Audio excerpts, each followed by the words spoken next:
Hello everyone, and thank you for tuning in. Please, right now, like this video and subscribe to the channel so you can follow every update as it happens. Today we are discussing a major legal development. Nnamdi Kanu has filed a fresh application at the Court of Appeal in Abuja, seeking to stay the proceedings in his trial before Justice James Omotosho at the Federal High Court, Abuja. This is a story Nigerians have been following closely for years. On the 12th of November 2025, Nnamdi Kanu personally filed what is called a motion on notice at the Court of Appeal, asking the court to stop the trial temporarily. The trial, as you may remember, is scheduled for judgment on 20th of November 2025. The case is officially FHC Abuja CR 383-2015, the Federal Republic of Nigeria versus Nnamdi Kanu. This trial has been ongoing for years and has seen many legal twists, but today we focus on the latest move by Kanu's legal team. In his motion, Kanu is requesting that the appeal court grant an order staying the proceedings of the trial court pending the hearing and determination of his appeal. He highlights several points in his application. First, he points to the trial court's decision on his no-case submission, where he argued that the prosecution has not presented sufficient evidence to prove the case. The trial court, however, has refused to rule on this. He also argues that the court has refused to determine its own jurisdiction and the validity of the counts, the charges against him. This is very important because in legal terms, a court must first confirm it has the power to hear the case and that the charges are properly framed before proceeding to judgment. According to Kanu, the court's refusal to address these points has foreclosed his right to defend himself because he cannot fully respond if these fundamental questions remain unanswered. Kanu stresses that if the appeal court does not grant the stay, he risks being convicted unlawfully without the opportunity to ensure that the charges are valid and that the trial court has the proper authority. He adds that proceeding with the trial now would render his eventual appeal ineffective, a situation he describes as a fait accompli, meaning the decision would be irreversible in practice even if he later appeals successfully. This is why he is asking the appeal court to pause the trial, so that these important issues can be fully considered before any judgment is delivered. He emphasizes that granting the stay will not harm either party because the case has already been prolonged since 2015, and justice is better served when fundamental questions about jurisdiction and evidence are resolved first. The trial court, presided over by Justice Omotosho, has already warned Kanu that he must defend himself or risk losing the right to present his case. But Kanu's position is clear. He cannot be forced to defend himself when the very foundation of the trial, including jurisdiction and legal validity of charges, has not been properly addressed. This makes today's application a crucial move in his legal strategy. Now, why is this important? Nnamdi Kanu is not just any defendant, he is the leader of IPOB, the indigenous people of Biafra, and his actions have attracted national and international attention for many years.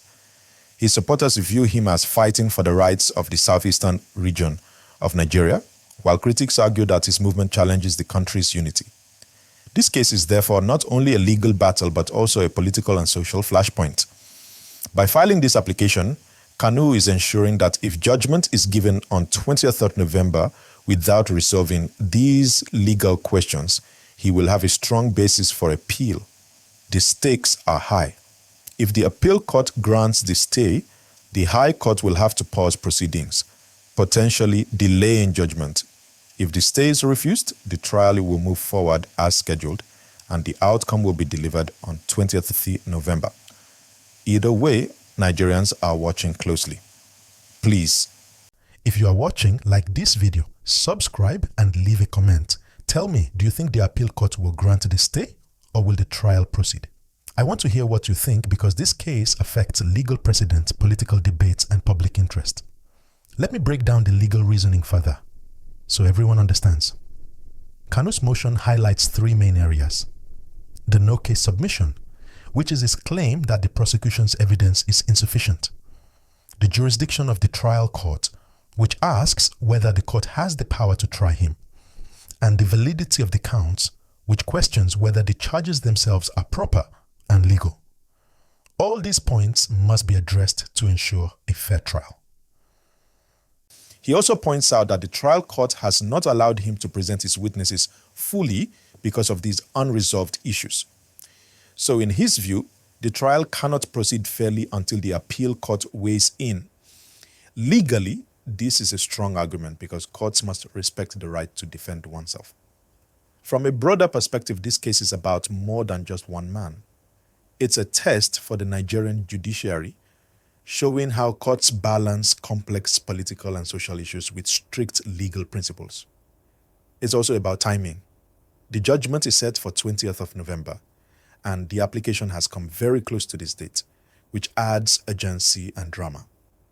Nnamdi Kanu's supporters are closely following this move because if the stay is granted, it would mean more time to prepare his defense and challenge the trial on important legal grounds.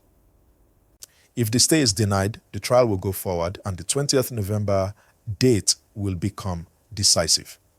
Now, my people, make sure you like this video, subscribe and share it because updates will come fast. Keep your eyes on this channel to get the full breakdown when the appeal court delivers its decisions on the stay application.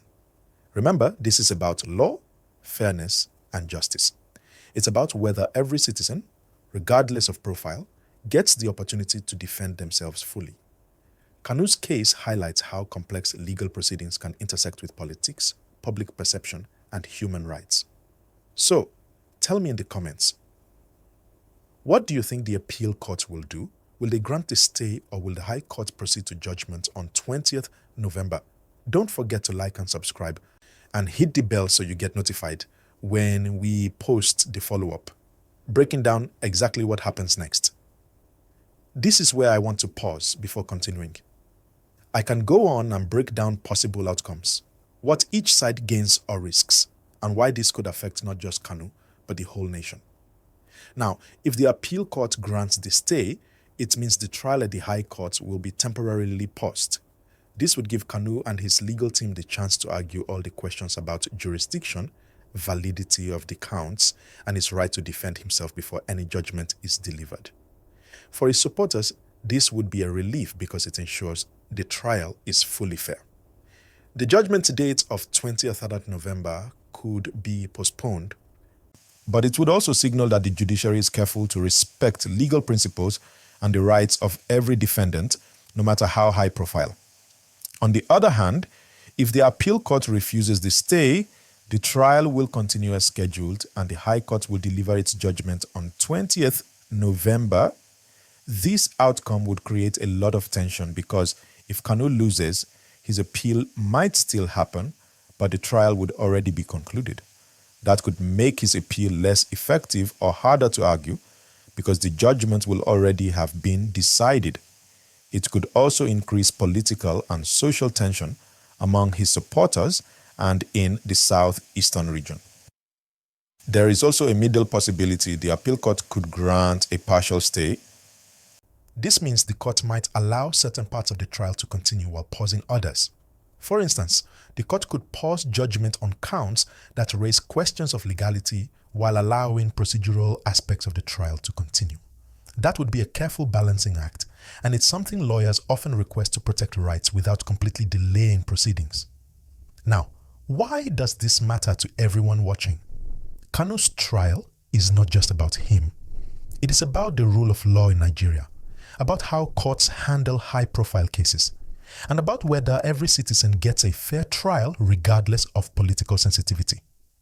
The decisions here could set precedents for other cases in the future, especially cases that involve questions of jurisdiction, the validity of laws, and the rights of defendants in politically charged trials.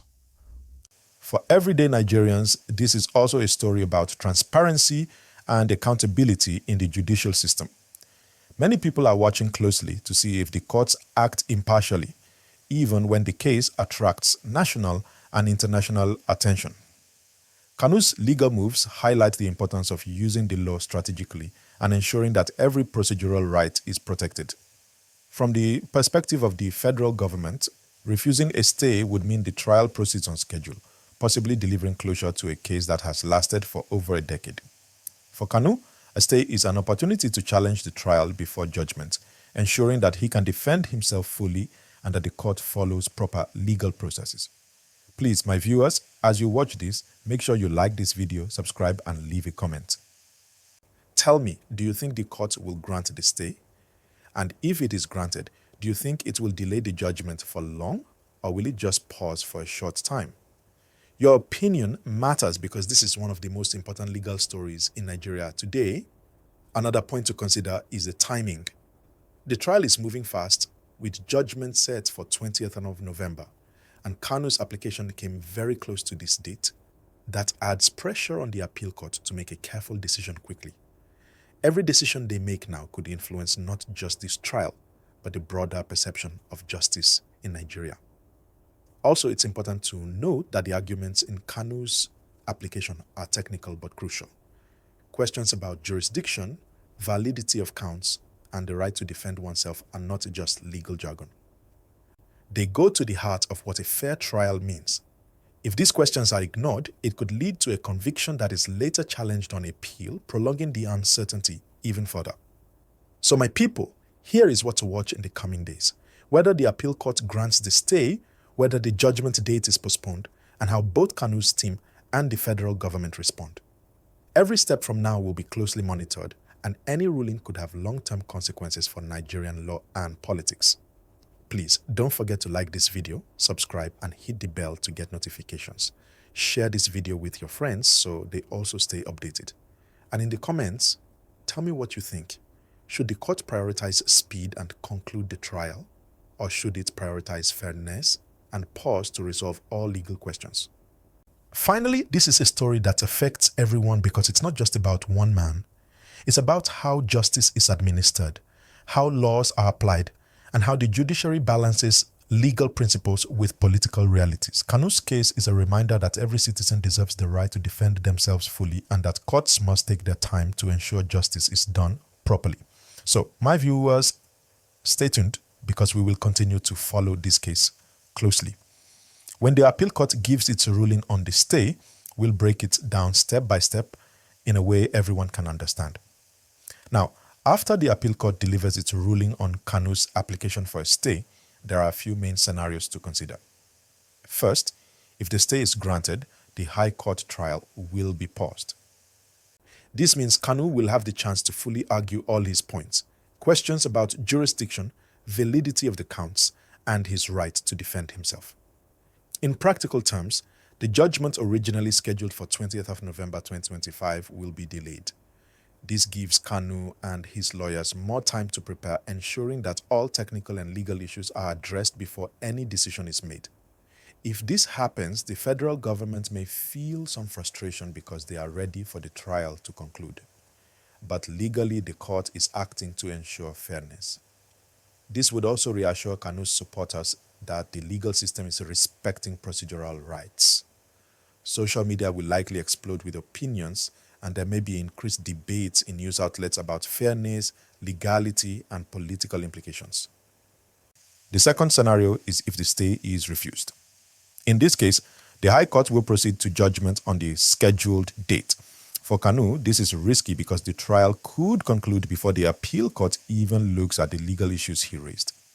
If the judgment is unfavorable, his team will still have the option to appeal, but the process becomes more complicated.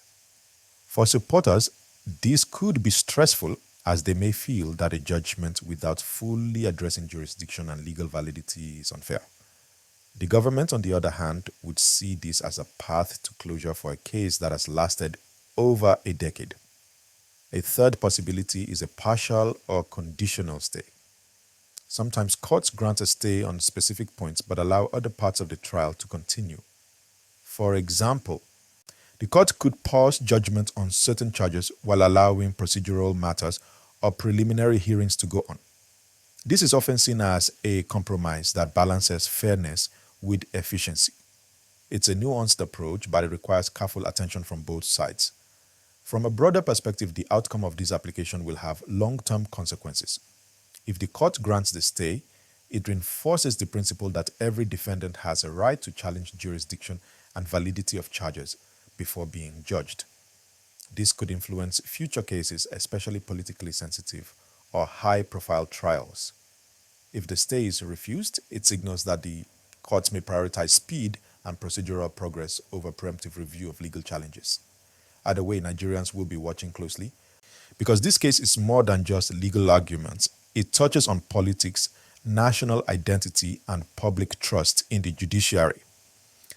Now let's consider the impact on Nigerians and public opinion.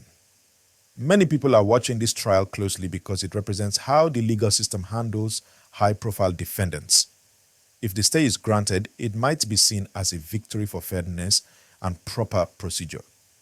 If it is refused, opinions may split. Some will praise the government for moving forward with justice. Others will criticize the court for rushing a judgment. Either outcome will spark conversations, debates, and commentary across social media, news outlets, and communities nationwide. Kanu's legal team has been very strategic. By filing this application, they are ensuring that the trial is conducted with all legal points properly addressed. The argument about foreclosure of the right to defend oneself is central here. In simple words, Kanu is saying, I cannot defend myself fully if the court ignores key legal questions. This is a very serious point because courts must ensure that every defendant has the chance to present evidence and challenge charges. So, my viewers, this is where the story gets really interesting. After the appeal court rules, we'll see either a pause in the trial moving forward, or a nuanced partial stay. Each outcome changes the dynamics of this case and affects both the legal process and public perception. At this stage, it's also important to remember that this case is highly symbolic. Kanu is not just any individual, he is the leader of IPOB, a group that has drawn international attention. The case touches on freedom, political expression, the rights of minority regions, and national unity. How the courts handle this matter sends a message not only to Kanu and his supporters, but to the entire nation about fairness and the rule of law. Please, my viewers, remember to like this video, subscribe, and hit the bell so you get notified when we post the next update. Share your thoughts in the comments. Do you think the court will pause the trial or allow the 20th November judgment to go ahead? How do you think Nigerians will react? Finally, what to watch next? The appeal court decision on the stay, the reaction of the High Court if the stay is granted or refused, and the response from the federal government and Kanu's supporters. Each step is critical and could influence political, social, and legal discussions across Nigeria. This is a story that affects all Nigerians because it is about justice, fairness, and how the legal system balances complex issues. The outcome will set a precedent for how courts handle future high-profile or politically sensitive cases. It also reminds everyone that in a democracy, even the most controversial figures deserve their legal rights fully respected. So my people, stay tuned, keep watching this channel, like, subscribe, and share. We will continue to follow this story closely and break down every decision in simple, clear English so everyone understands.